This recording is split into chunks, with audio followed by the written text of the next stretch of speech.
तर छत्रपती शिवरायांच्या नावाबद्दल इतिहास अभ्यासक इंद्रजित सावंत यांनी नेमकी काय माहिती दिली आहे जाणून घेऊया।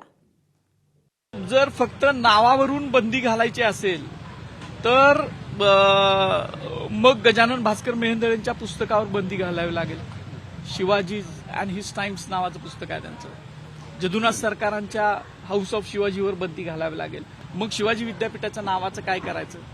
मग INS शिवाजी नावाचा आपल्याकडे डॉक आहे किंवा हे आहे त्याचं काय करायचं? अशा अनेक गोष्टी आहेत की ही जी काय लोक बोलायला लागलेली आहेत की ह्याच्यावर बंदी घाला त्याच्यावर बंदी घाला, शिवाजी मधला जी हा आदरार्थक आहे हे यांनी समजून घेतलं पाहिजे। ABP माझा, उघडा डोळे बघा नीट।